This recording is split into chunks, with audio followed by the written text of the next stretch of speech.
On my birthday, my mom texted no one's coming to your party, grow up. So I canceled their $2,300 rent, took back the car, and cut off every card. Hey everyone. Before we kick off today's video, I've got a favor to ask. We've noticed our channel isn't getting as much love lately, and subscribing is one of the easiest ways you can help us out. It's quick, free, and it means we can keep bringing you awesome content. Your support really means a lot, so let's work together to keep this channel growing. Thanks a bunch. Now, let's dive into the video. So, picture this, it's my birthday, and instead of a heartfelt message, I get a group chat text from my mom saying, no one's coming to your party. Grow up. Ouch, right? I read it twice just to make sure I wasn't seeing things. My reply? A simple understood. Right then and there, I made a big decision. I opened up my banking app and canceled the automatic $2,300 rent payment I'd been shelling out for them every month. The next morning, I drove to their place, but I didn't bother going inside. I just pressed the fob and took back the car they'd been using for 2 years. Then I called the bank and shut down every credit card they'd laid their hands on. It wasn't about being offended, I was just done with the role I never signed up for. Their silence afterward was like this heavy shock, the kind that lodges in your bones. It was clear, this wasn't just a tantrum or bluff. It was me firmly closing a door. They probably thought I'd throw a fit and then move on, as usual. But this time, it was the last straw in a long series of humiliations where I'd never felt like a son, just a living, breathing ATM. I'm 28, living in a modest apartment in Southwest Denver, working in IT support for a healthcare software company. It's not glamorous, but it's a steady gig. I really thought we'd made peace and left the worst behind us. I believed that maybe, just maybe, I'd earned a place in the family. But they didn't want proof of my worth, they wanted me to be grateful for what they dared to call family. The real kicker wasn't even my mom's message, it was how no one else reacted. My aunt dropped a heart emoji, my sister added a cake, and my dad sent a meme with a clown saying, "Guess who's turning 12 again?" Not one person asked how I was or even said, "Happy birthday." In the quiet of my room, I sat with my phone and realized the saddest part, I wasn't hurt anymore, just shocked at how long I'd put up with it. I've been paying their rent since I was 24, not because I'm rolling in cash or because they asked nicely, but because they made it seem like my duty. It's just temporary, they'd say, you're the only stable one right now. We gave you everything, it's your turn. That temporary lasted 4 years. Every month, like clockwork, I covered rent, groceries, gas, Wi-Fi, and even their cat's vet bills. Not because I wanted to spoil them, but because if I didn't, I'd get guilted into it later. The group chat was full of passive-aggressive reminders, power's about to get shut off again. Mom's back hurts, not sure how we'll move without help. Emma's car broke down, she really needs to get to work. That last one stung because, surprise, I paid for Emma's car. She still drives it, still posts selfies inside with captions like, "Thankful for people who truly support me," complete with a black heart emoji. Didn't even tag me. Oh, and Emma's my little sister. She's 25, unemployed, but somehow always on vacation. My parents say she's finding her way. She's been finding her way through my bank account for years. Once, I asked Dad why Emma never contributed. His response? She's not like you, she's not built for pressure. Because, apparently, I was built for pressure, they made sure of it. But even pressure cracks. Like last Thanksgiving, when I drove 5 hours to surprise them.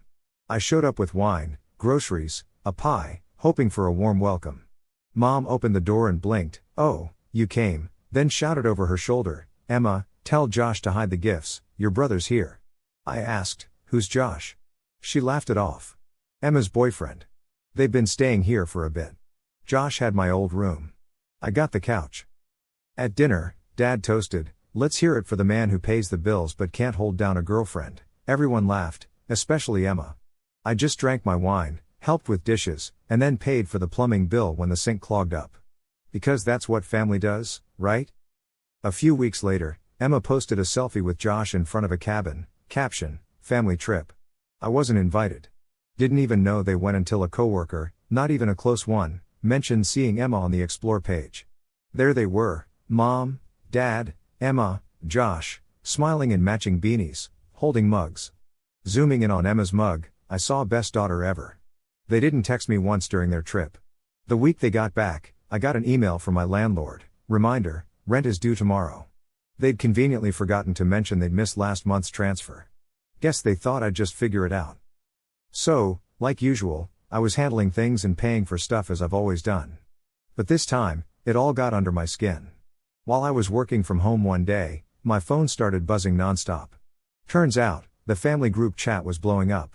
At first, I thought it was something serious, like someone had died or something.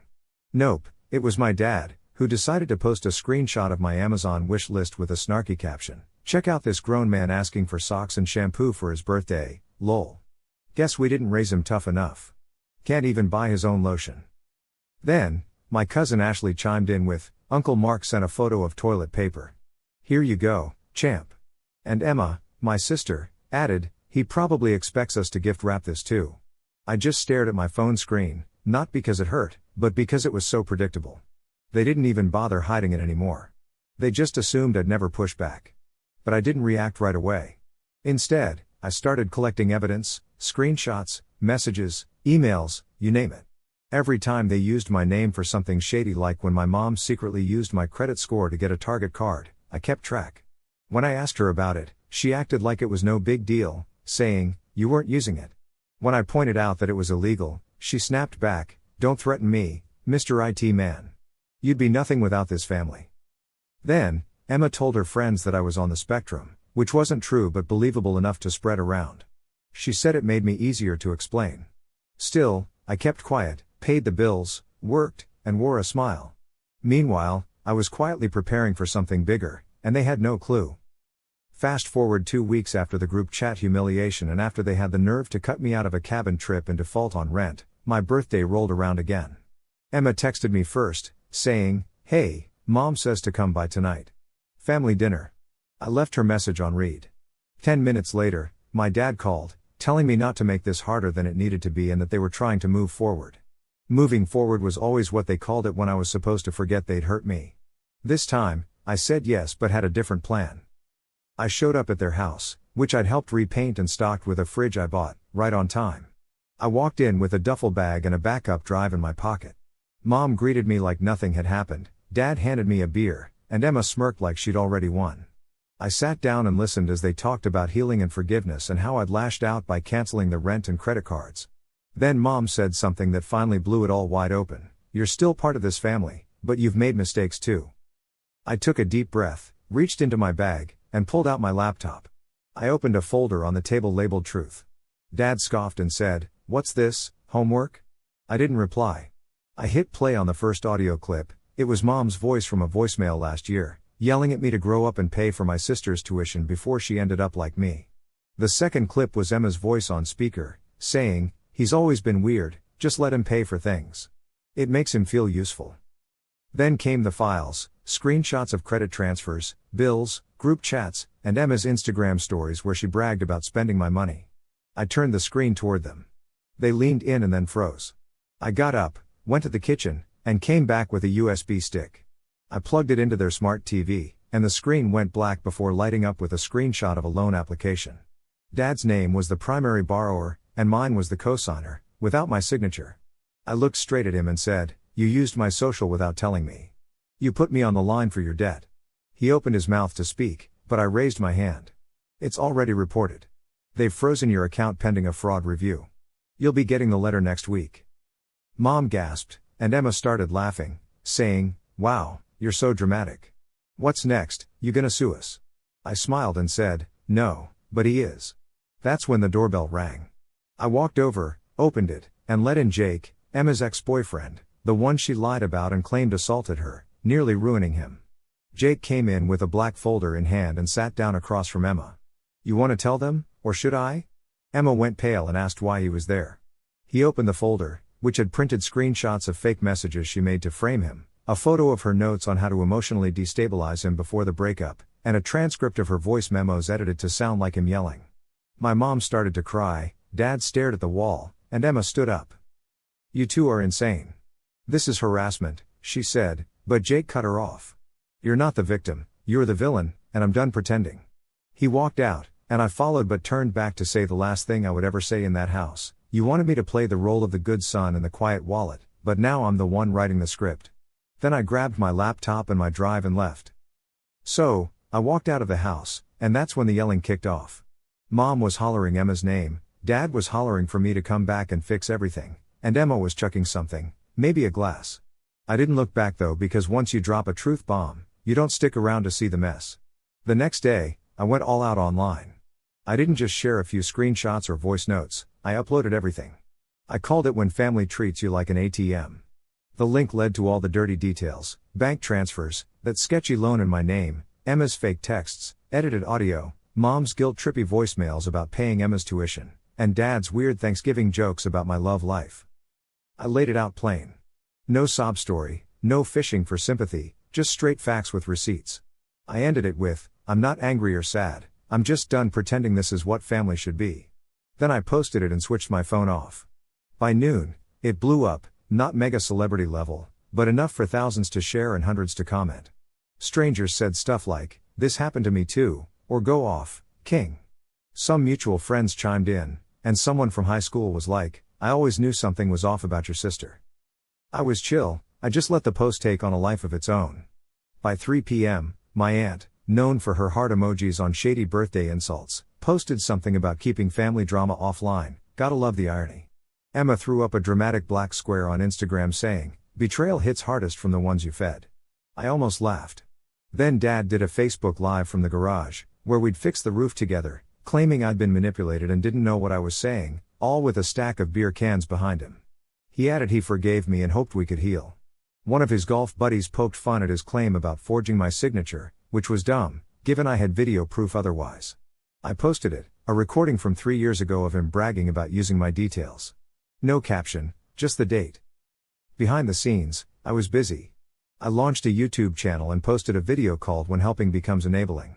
It was just me, speaking to the camera, no drama, just truths. The video got 400,000 views in 3 days, and suddenly I was getting podcast invites and even a publisher reached out. People weren't interested in me being a brand, they just wanted to hear someone boldly voice what they'd been whispering about their own families. Mom tried one more time, sending a picture of a foreclosure notice, blaming me for the mess. I didn't bite, just sent her back a screenshot of the 84 grand I'd given them over 3 years, captioned, "You took it, not me." She left it on read. A few hours later, Emma texted me from an unknown number, telling me I'd be a terrible dad. I just laughed, not because it was funny, but because it was honestly sad. They tried everything to get me back, anger, guilt, threats, but nothing worked. I quietly moved away to a downtown condo under a different name, fully paid off. No social media updates, no new address shared. They tried everything to track me down through family, but I was done, not just with their nonsense, but with the idea that I owed them anything, not my money, time, or even a response. After a month, I changed my number, not out of fear, but because I was over it. Tired of guilt-tripping voicemails, Emma's cryptic Instagram digs, and Dad's drunken emails that always ended with pitches to make money off the drama. They didn't want to apologize, they just wanted back the control of the story. But I'd already reclaimed the narrative, wrung it dry, and buried it, they just hadn't realized the burial had already happened. So, I went off the grid and leveled up my living situation, moving into this sleek 10th floor condo. It's exactly the vibe I wanted, modern, spotless, and kind of chilly, in a good way. The ceilings are high, and the neighbors are the silent type who mind their own business. There's no clutter like family photos or group shots on the fridge, and I certainly didn't leave a spare key under the mat. I didn't even let my closest friends in on my new address because this phase, this calm and quiet, was for me alone. I earned it. I took my time decorating, buying one chair or table at a time, and avoiding debt. That first night, I just stood in my new living room, barefoot on the cold tiles with a mug of coffee from my own machine, and felt a huge sense of relief.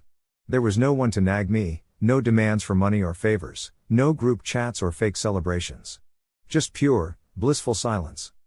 I finally went full-time with my side hustle, this consulting gig I'd kept on the down low for ages. After leaving everything behind, it became my focus, named after the single word I texted my mom on my birthday, understood. I made the website, designed the logo, grabbed the domain, and registered the trademark all at once. It wasn't about making a grand statement, it was about living without asking for permission anymore. Now, I help others break free from the cages I grew up in. I listen, coach, and speak, but keep my life out of the limelight because it's not a show for my family to meddle with. It's my personal fortress, and I sleep better than ever.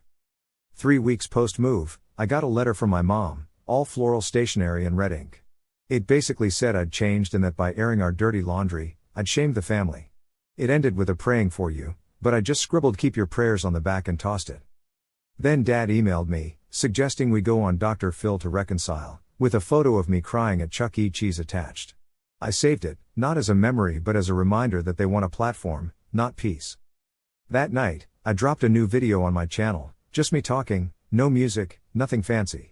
I made it clear that peace doesn't mean forgiving and forgetting. It's about cutting out chaos. It went viral, hitting 2 million views. Once, leaving work, a couple noticed me and the logo on my door. The woman just said, "Thank you," and it meant more than any birthday they forgot. It was proof that surviving is possible, and I didn't need their acknowledgement anymore. It's been over a year since I last spoke to my family, and I don't plan to change that. They can keep posting and hinting, but I've moved beyond their stories. Late at night, I see myself in the hallway mirror, not bitter, just free. I didn't just break away, I grew beyond them. I have a plaque in my office that says, "We don't rebuild what broke you, we build what frees you." Recently, I added another sign, "Guess who's not turning 12 again?" It makes me smile every time because this year, the celebration is all mine, no uninvited guests allowed.